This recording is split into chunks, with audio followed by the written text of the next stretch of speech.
All right. And so everything's set up, and I'm going to go ahead and get started. And I've got a couple things I'm not going to speak with you about on the face slide today. The first, the fact that there's been a declaration of a ceasefire in India and Pakistan. This all transpired since the last time we met, but there was a escalating shooting war, and by the way, a different kind of war than we've seen uh, between India and Pakistan since they've become nuclear powers, right? And I think it's worthwhile noting that that changes the equation entirely, and there's been much less actual serious projectiles going across the border planes, drones, missiles, as there were for the last few days. And it certainly looks like scores are dead. But I think the deeper risk here is obviously you have two nuclear powers. You have two rather nationalist governments as well. You have two societies premised on their opposition to each other, going all the way back to the partition, kind of declared religious enmity between them. And so I think many of us were watching this with grave concern. And then we add that it's not clear how capable the United States is and how interested China is in Huh. de-escalating this conflict. And so I certainly hope that this ceasefire will hold. And I think that, when we find a little bit of good news, it's worthwhile focusing on it for a moment. On which note, I will also note that we have a new Pope, Pope Leo the 14th, right, who is an American, right? First American Pope ever, and yet also a cosmopolitan. Spent a lot of his career in Peru and then in Rome, and is, it appears, we'll have to see, but closer to the progressive wing of Catholicism. And I think it's worthwhile remembering that Catholicism is still the largest Christian church in the world, right? Has almost 1.5 billion members, and is sometimes referred to as the most successful multicultural organization in the world, with operations on all continents in most countries. And so what happens with Catholicism matters too. I'll be very brief in saying I'm not going to speak about the courts. I'm going to continue working on the issues in economics that we were talking about together last week, but I've got one eye on the ongoing battle between the federal judiciary and the Trump administration on issues to do with the use of executive power, the attempt to abridge both the equal powers of Congress and the courts, the effort to remove especially deportation policy from the legal constraints of due process and habeas corpus, and the efforts of the judiciary to push back and to try to constrain the Trump administration. I do believe, and I think the evidence supports the claim, that we are living in a moment of constitutional crisis. And this doesn't have to be dramatic. It doesn't have to influence us in the everyday moments of our lives. It's not like we're worried yet about, right, being abducted on the street or the secret police knocking on our door. That is, so long as we are not among the groups that are targeted for, I'll call it, extra legal deportation by the Trump administration, and right, new announcements about sending people to other countries, Libya, hard to believe, and so the idea that this is ongoing and deserves at least notice, even if not sustained attention every week. I just want to reiterate. But today I want to concentrate, images on the board notwithstanding, on economics, and I want to focus on the question we started out with last week, right? That the United States enjoys an exorbitant privilege, as it's sometimes called, as a result of our centrality to the global economy, the fact that our currency is the default currency of the world, that our assets are the default safe assets the world over, especially our treasury bonds, that our financial institutions serve as the infrastructure for much of the trade conducted the world over. I'm sorry, that you add all that up, and what it amounts to is a genuine advantage for the United States, a genuine advantage in terms of the credit afforded to the United States and the discounting of our interest rates, because so many people are interested in maintaining the value of the dollar and keeping the treasury bonds a stable asset. The rate of growth of the American economy over the last 25 years, viewed at in that metric alone, the envy of the world, and our capacity to use economic power to pursue our agenda in international relations, to make other countries bend to our will. All of this stems from our centrality in the global economy. And yet, here we are, I think, really now for over a decade, questioning whether it's worth it, right?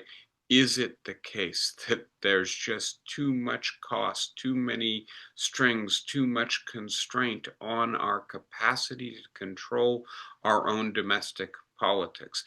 Is it the case that all of the cheap stuff that we get is not worth having replaced jobs that were good jobs, jobs that allowed you to work a single job and to secure a family with that job, to own a home, to plan for retirement, with jobs that are flexible, where, like Uber, you just make what you earn any given day. It goes up, it goes down, depending on how many people are interested in riding with you.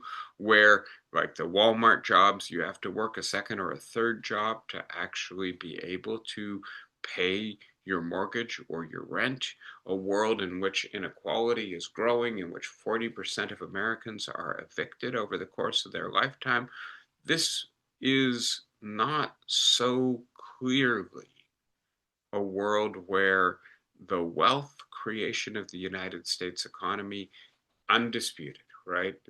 That's given, translates into well-being for most Americans. And so that's where I want to focus. And this is in the context of the United States, and in particular Donald Trump, using tariffs as I think, and here we can talk about it in multiple valences, a symbol, right? We don't like the degree to which we're integrated into the global economy. And so we're going to tell the rest of the world, if you want to keep selling us all your cheap stuff, well, we're going to tax it substantially.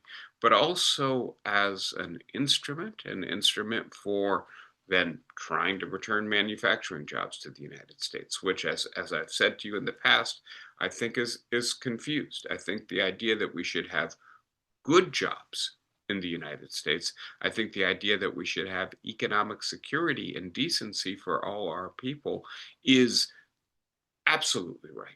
But the idea that reindustrializing, bringing manufacturing back is the right way to do that, I just don't see the evidence that that is the case. And we'll get a little bit more into the details on that.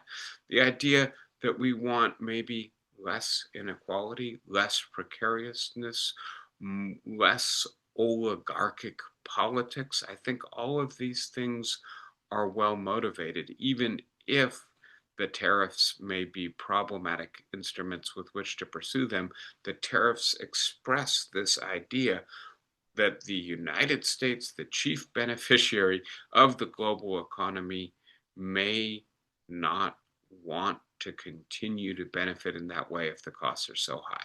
So with that in mind, very quickly in review, right, we looked last week at the fact that there seemed to be some signs that the tariffs are beginning to influence the American economy, and frankly, so far, not in a particularly positive way.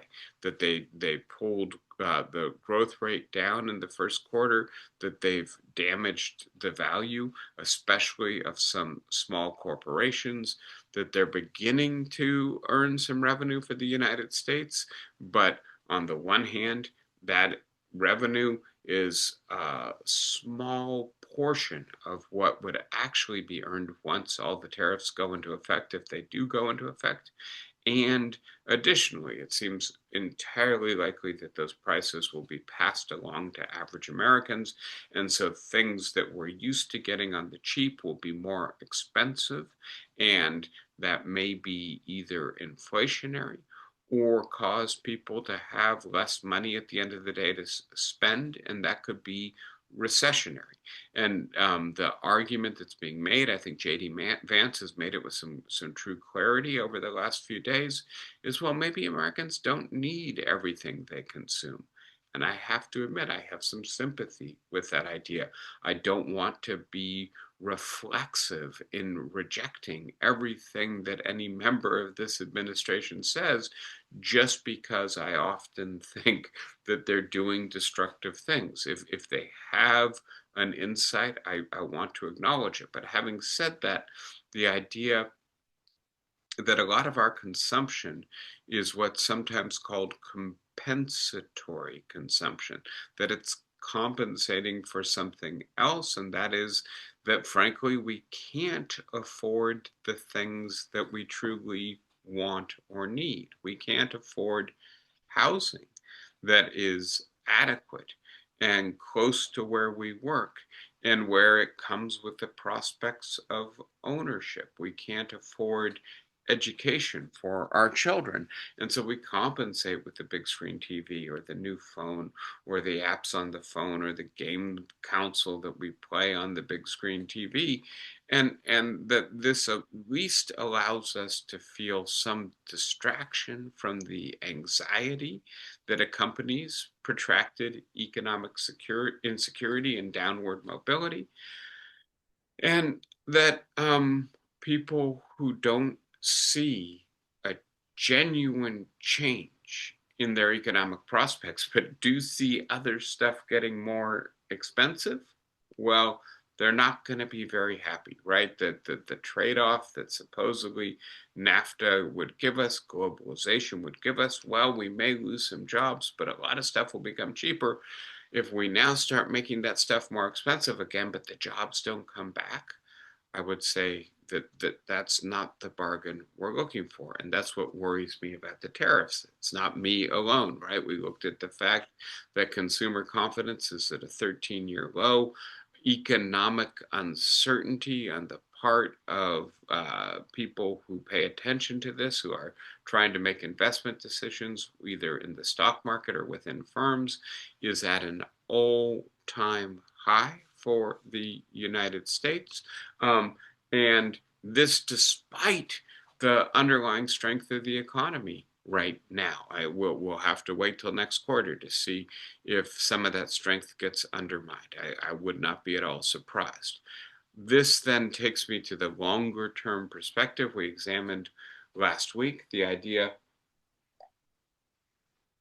that on the one hand, in terms of macro wealth creation, in terms of GDP, the rate of growth of our economy, the United States has far surpassed the rest of the world, right? We started in the middle of the pack. We seem to be really losing ground to Japan, 1970s, 80s, 90s, and then 2000 with the full integration of the global economy, we really began to outpace our rivals and left everyone behind. And yet, right, whether we measure this in terms of economic well-being, life expectancy, satisfaction with life, the United States does not do as well as the countries that it is outperforming. And this speaks then to something about our incapacity to translate this wealth into more broad-based prosperity, security, satisfaction, happiness. And here I'm going to suggest the hypothesis that I want to develop with you today, which is that part of the reason that the economy in its strength is not translating into well-being is because the benefits are not widely enough distributed. It's back to inequality, right? But I want to add then an additional dimension to this, which is the sense of disempowerment, right? That our economy in the 21st century is for the people who have not won, right? The people who are not up, but instead left out. We are increasingly becoming what developmental economists used to call an up or out economy. The people who are left out of the true wealth also feel disempowered. They no longer have a union. They no longer have much agency at work. What motivates them is not a sense of some kind of joint ownership and responsibility in the enterprise they're working in, but instead fear and coercion. They need the job. The boss will fire them if they don't do it well. And then the idea that you don't get much satisfaction in the workplace, in a place where you spend a lot of time, that in fact you feel a lot of anxiety and vulnerability, as well as simply a lack of autonomy, a lack of decision making power. That is compounded by a sense that citizenship doesn't matter as much as it used to. Citizenship does not matter under the rubric of empowerment. We aren't able to control our own economy. Our economy is so global in the 21st century that it is not any longer subject to effective control via domestic politics. And also the other role that citizens, or the other rubric where citizenship matters, the benefits that the government gives you.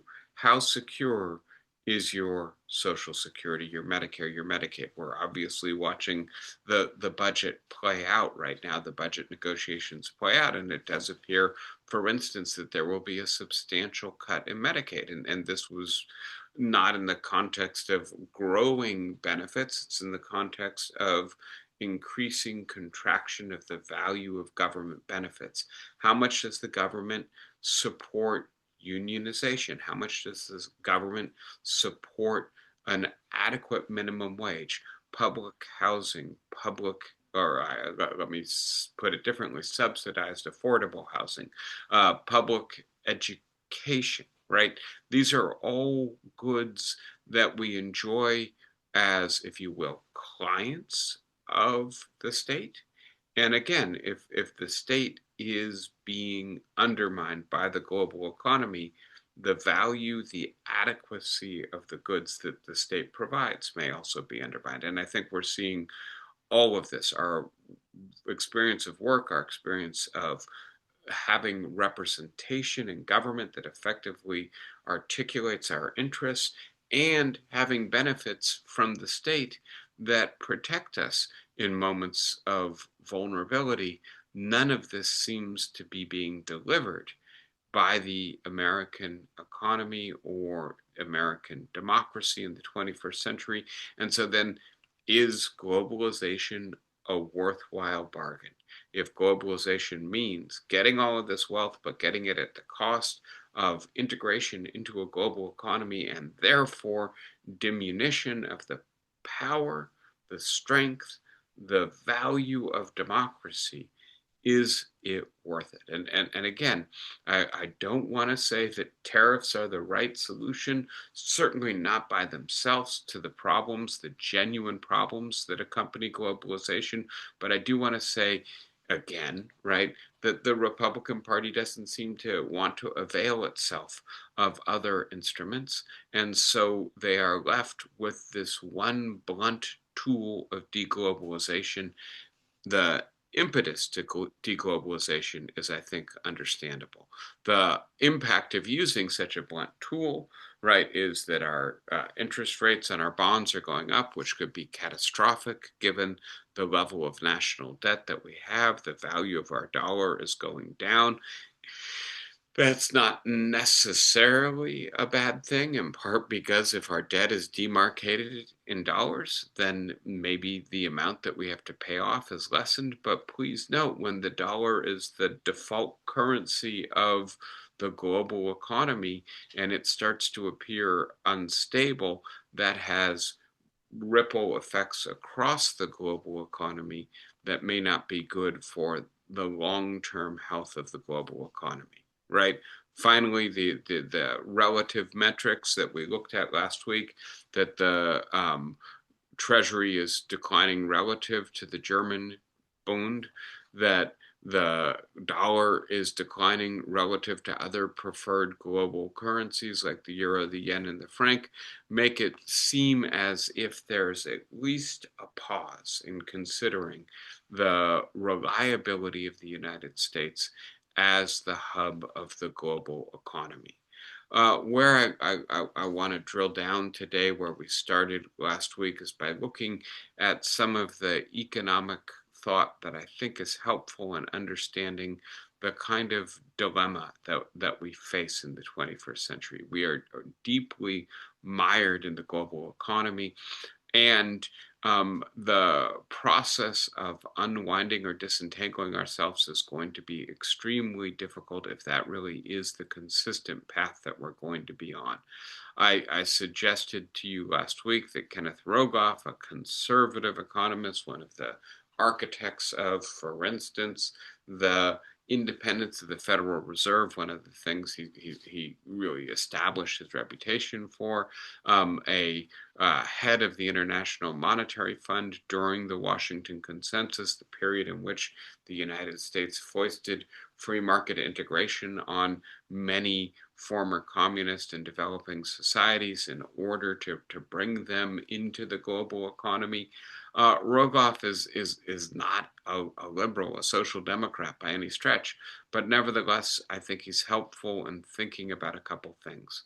The first is the work that he and Carmen Reinhart did on global economic crises, and the idea that with the tools that John Maynard Keynes outlined, we know how to respond to what you might call an ordinary economic crisis, a crisis where growth contracts in a single nation, goes negative. We end up in a recession. Well, the government should stimulate the economy, and it can do that by engaging in counter-cyclical spending and more liberal monetary and fiscal policy. So prime the pump. I hope this is familiar, but the idea being that if what you're seeing is a simple contraction in the economy, a withdrawal of economic confidence, some laying off of workers, and then firms not being willing to invest because they think that there's not enough demand out there in the economy to consume what they want to produce. Well, we know how to hit that. We know how to address it. It doesn't mean it's easy. It doesn't mean it's simple. It doesn't mean it isn't painful. But at least there's a clear set of tools in the economic policy toolkit to address that kind of crisis. Something similar is true for inflation, as long as it doesn't coincide with recession. But then there's this other kind of crisis, which Reinhardt and Rogoff suggest we hit in 2008. Adam Tooze, who does similar work, thinks that we hit one or came very near to one in 2020 as COVID caused the global economy to seize up. And these are crises that are not just national, but tend to be global, and where integration into a global economy limits the utility of the toolkit that national governments have. And so in 2008, The United States encounters the steepest recession it's had since the Great Depression. And we spend a decade getting out of it, right? That's a decade of lost economic growth. It's a decade in which the people who left college or high school and came out into the job market did not get jobs, did not get good jobs, and their lifetime earnings as a result are suppressed. It's a decade in which millions of Americans lost their home, million more were evicted, and most of those people suffer permanent disadvantages in the housing market and accumulation of wealth as a result. And so the first question I think you ask is, why was the recession so steep and so protracted? Why did it take us so long to get out of it? And the answer that Reinhardt and Rogoff give is because there was already such a high level of governmental debt, and because governments were so reliant on international credit to furnish the resources they needed to pay down that debt or to go into new debt in order to be able to get out of the recession, that they just weren't able to spend as much, to stimulate as much as they should have. And the result, the explanation is structural. It's not just that Obama made a mistake because Robert Reich didn't prevail in the cabinet in convincing Rubin to give more stimulus. It's because we couldn't afford to give more stimulus without undermining the confidence of international financial markets in the capacity of the US to pay off the debt it was contracting. And those circumstances, then you have a lose-lose scenario. You either don't invest what you need to stimulate, or if you try to invest, you end up creating a run on your currency, your treasury, and the good faith and credit of your government, right? And so the idea that we have to be really attentive to that kind of crisis, and that the problem with the global economy is that it has become so integrated that it's really hard to figure out how to disintegrate, how to begin to, and so the other term that's being used a lot in the literature here is deglobalize. I'll get a little bit further into that. How to bring more of the production of the goods that you consume in your own economy back to your own national territory, or if that's not possible, to friendshore or nearshore it, to have it produced in some place much more proximate to you, where you have much more transparency and some ability to rely on the supply chain, the government, the infrastructure of the country providing you with your essential goods. Well, it's a good idea. It certainly seems to make sense economically and in ways that we'll get into democratically as well. But how exactly do we do it without crashing an economy that has become incredibly integrated? And there, I think we're really running up against this problem of a Reinhardt Rogoff economic crisis.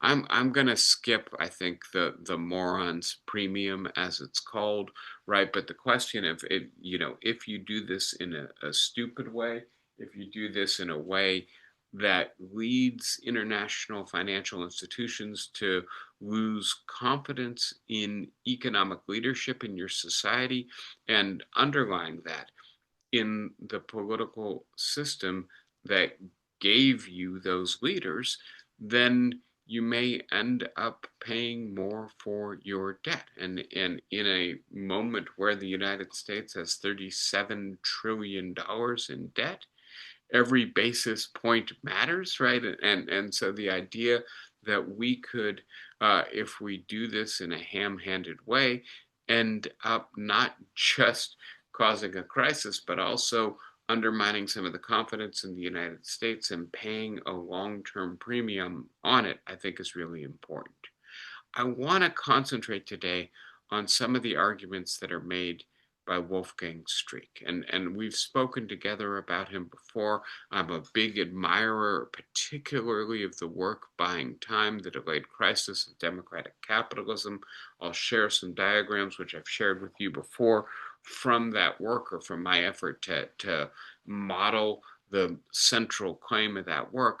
But Streeck has a new book, Taking Back Control, States and State Systems After Globalism, in which he's really interested in this question, right?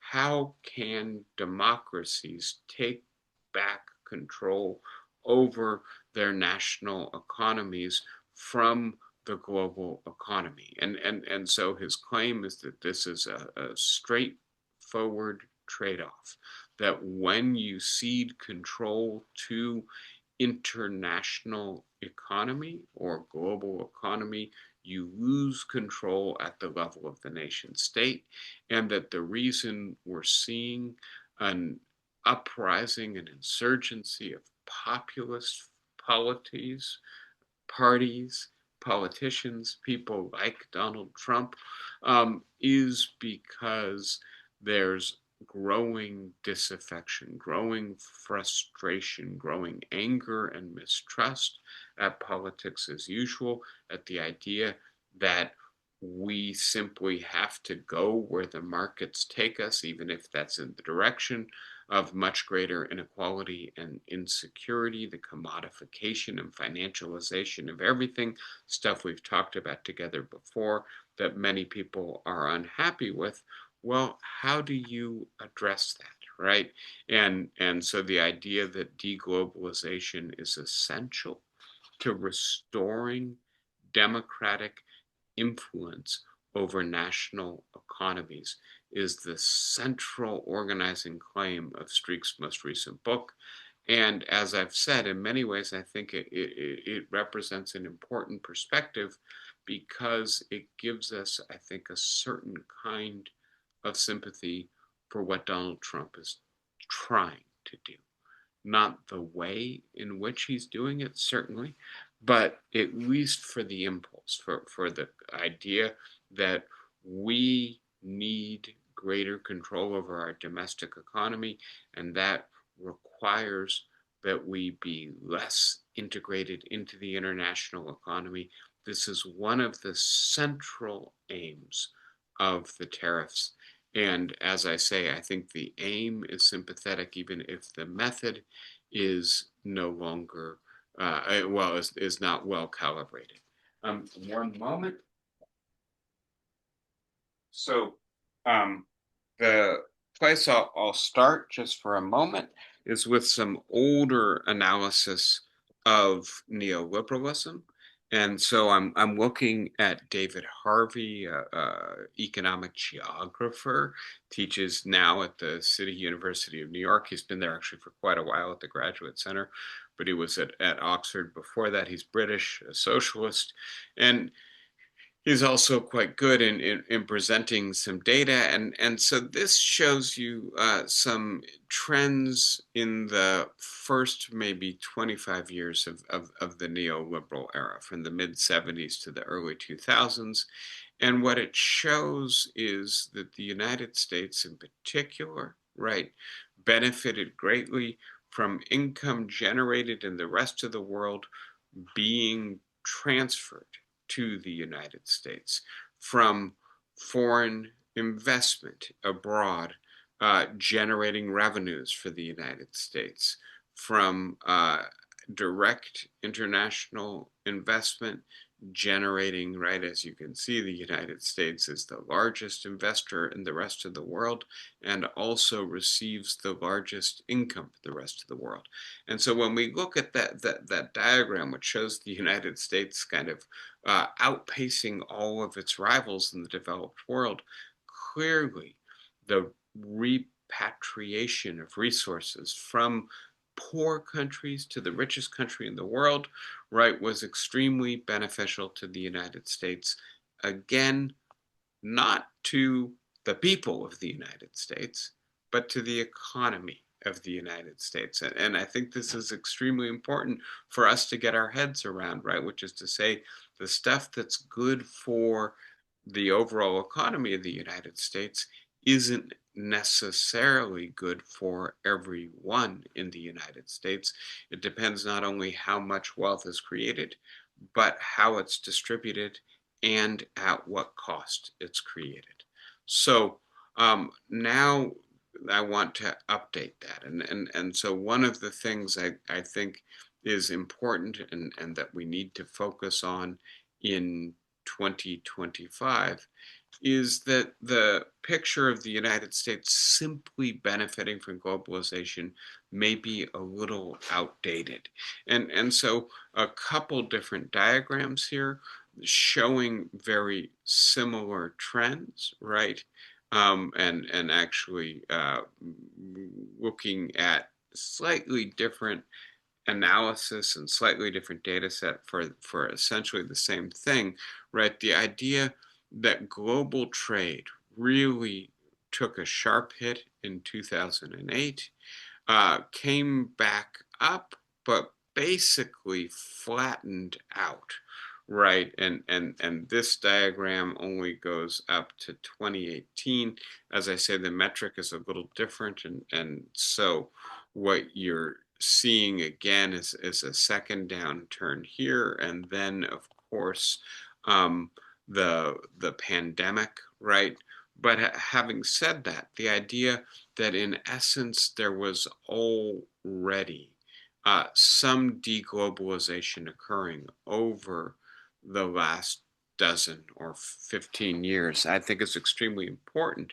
And to note that what has caused this, on the one hand, the 2008 economic crisis, which I think really was a startling wake-up call for many economic policy advisors and people in charge of economic policy at the national level, the idea that a recession of this severity seems to be more likely in a globally integrated economy and much more difficult to fight than led economic policymakers to say maybe we better be careful with this galloping globalization and scale back, cut back, try to protect ourselves or insulate ourselves a little bit from the vulnerability that it generates. And then, of course, COVID. And COVID, it's not just the economic vulnerability, it's also the public health vulnerability. If the feedstock for our medicines all comes from other countries, and if those countries decide, well, we need that right now, how vulnerable are we? And should we perhaps start making those supplies ourselves, or at least friend sourcing them, getting them closer to us? And then to note, and this is where I'm going to start drilling down in some more detail, relying really entirely on Wolfgang Streeck's work here, that in various ways, right, what we started to pay greater attention to in the aftermath of the 2008 economic crisis was, well, the growth of indebtedness and the debt structure of the state, right? And that we had, from the period 2000 to 2014, more than doubled the debt in the world, and increasingly were relying on governmental debt, governments that could not tax enough because global financial institutions would devalue their currency or withdraw their support if they did, but also could not cut services without risking their legitimacy, simply relied on debt instead. And so this is overall debt. This is governmental indebtedness, right? And as you can see, the big spike with COVID, the big spike with 2008, and then unlike what Keynes recommends, right, when you recover from your economic crisis, tax more, pay down the debt so that you can do this again.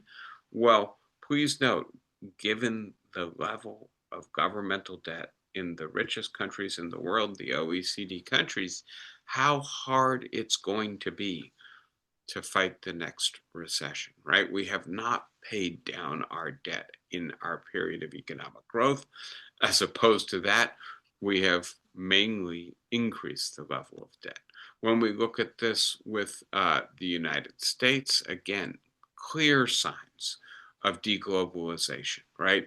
When we look at international capital flows, right, as a percentage of GDP, they go up and up and up from the 1980s and 1990s, and then the first 20 years of, I'm sorry, the first decade of this century through 2007.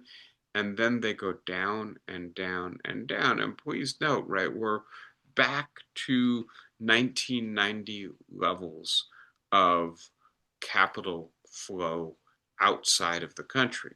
And this then is indicative of the fact that the United States has already been deglobalizing, because we recognize that neoliberal democratic capitalism is producing debt, stagnation, inequality. We want to try to pull back on this. The fundamental, I think, diagram from my point of view comes from Danny Rodrik, an economist at Harvard, who coined in an earlier book on the discontents with globalization a trilemma. And so his suggestion was essentially that the Bretton Woods compromise, the compromise that depended on dollar dominance of the global economy, but the dollar being pegged with fixed exchange rates with other currencies, it got us national sovereignty and democratic policies, but it was a limit on globalization, right? That the fact that goods could not travel without encountering, right, the fixed exchange rate barrier to crossing borders, the fact that this limited financial speculation at the international level meant that, right, we didn't really get the degree of economic globalization. And it takes the dismembering of the Bretton Woods system when the US goes off the gold standard and then exchange rates are allowed to float to really begin to jumpstart the process of globalization in the 1970s and 1980s. But Rodrik's claim is if you have hyperglobalization, you're not going to have national sovereignty and democratic policies pursued nationally. If you're going to have democratic policies, well, they're not going to be very powerful. If you're going to have national sovereignty, it's going to be dictated by what the international financial community tells you to do. And so then the experience that we've had of, right, the erosion of this post-war compromise where we had both national sovereignty and democratic politics as hyperglobalization has taken hold, I think is well diagrammed or well modeled by Streeck. This is actually my diagram, not his diagram, but we've talked about this extensively before.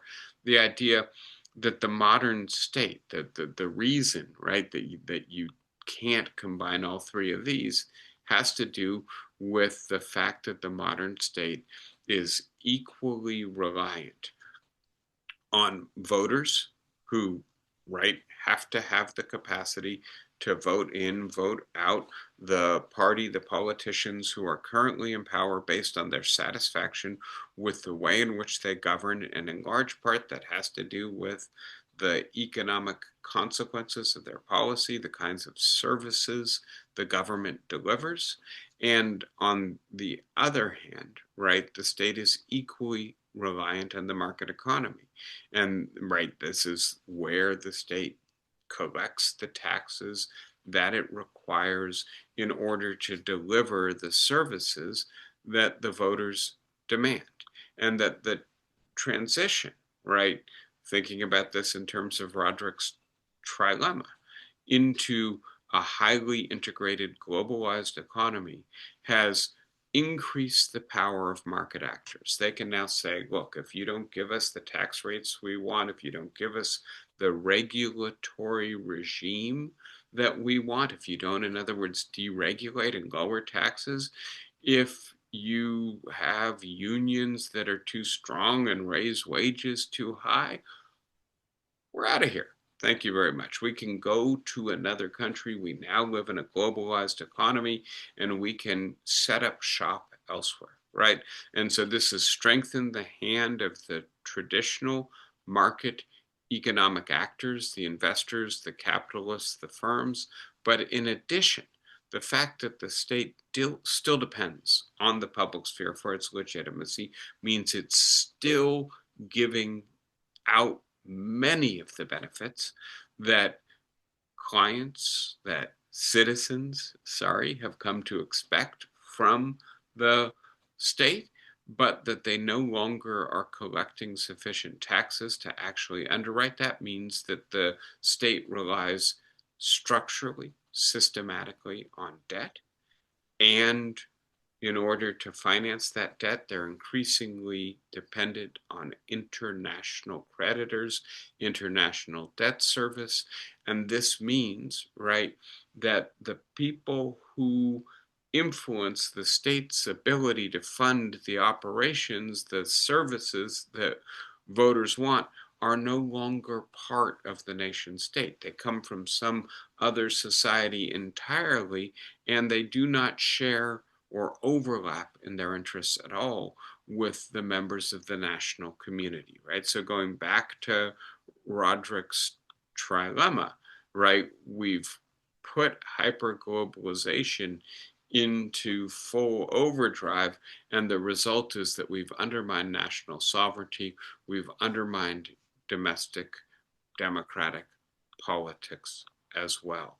And I'm going to emphasize, I think, to conclude today, something, again, that we've talked about together many times before, that one consequence of all of this, right, we've had to, or we have decided to, right, depending on how you look at it, limit the progressivity of taxation as we have cut taxes on the wealthiest who have the greatest capacity to afford the taxes and whose right taxes disproportionately swell the coffers of the state.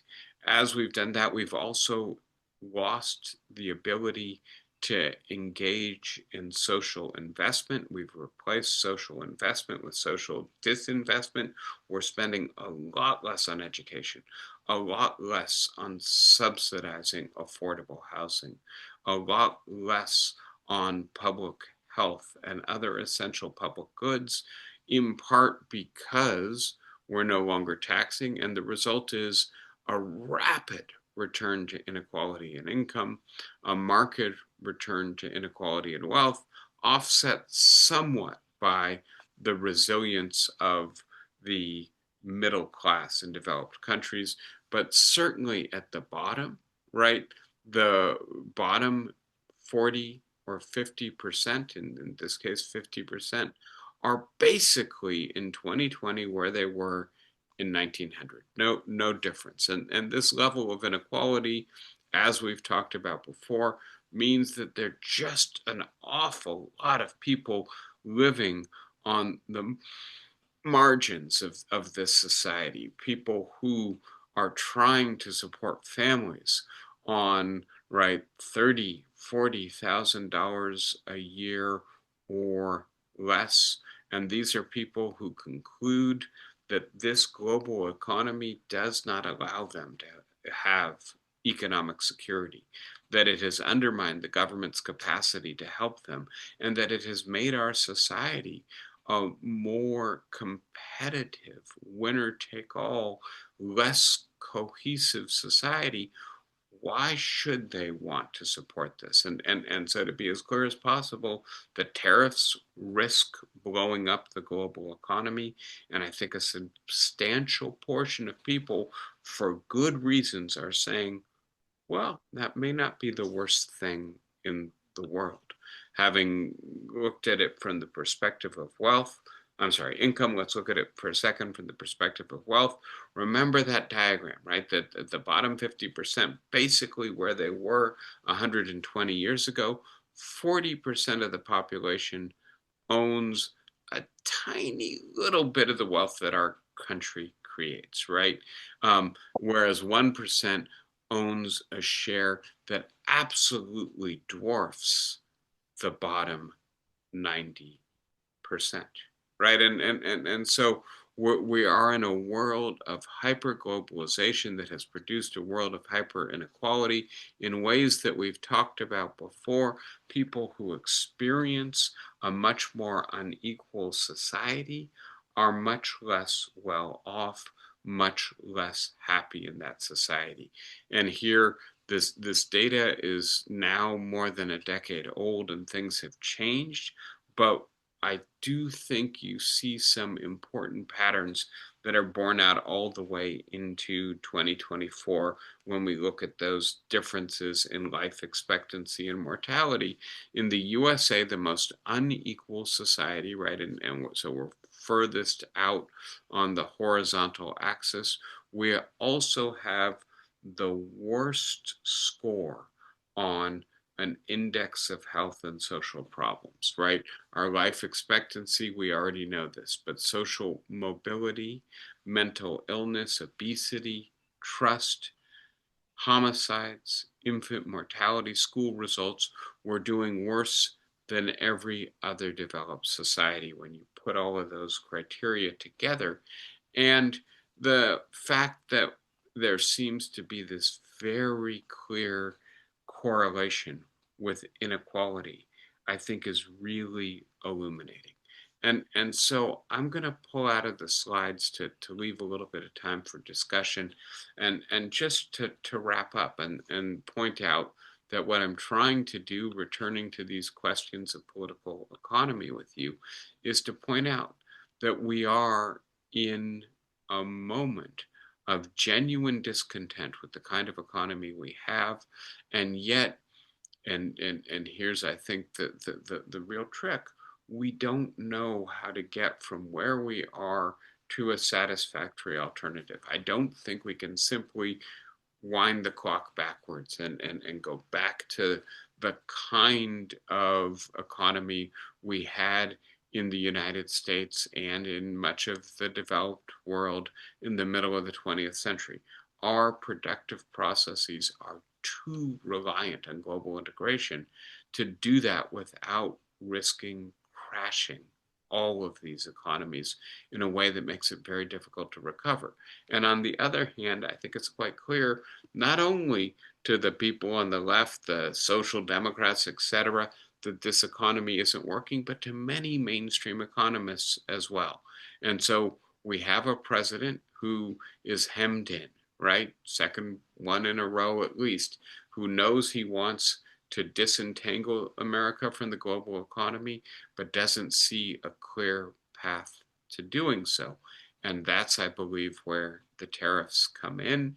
And as I say, I don't think they're an effective instrument to accomplish these ends, but at least you can see why it is that Trump is so doggedly determined to do this, even as he pays big penalties for doing so.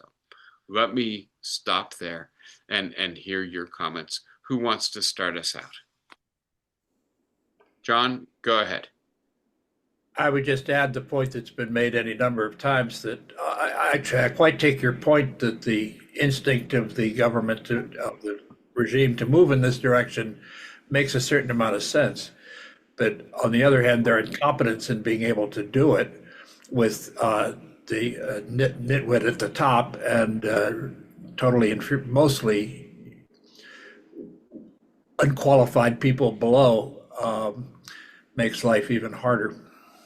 Yeah, thank you, John. And it is absolutely the case that it seems that the cabinet and the sub cabinet, we can go down a couple layers in this administration, were selected precisely to be people who simply agreed with and amplified the instincts of the president. And when you're trying to do something really difficult, and you don't know exactly the way forward, having a diversity of perspectives, having people who can help you to correct course, is extremely important, right? And so I spoke a little bit about the morons premium in the case of Britain with Liz Truss. I think we have to worry that the United States may be paying a morons premium as a result of these ill-conceived policies for quite a while too. Thank you, John. Appreciate the point. Anybody else for today?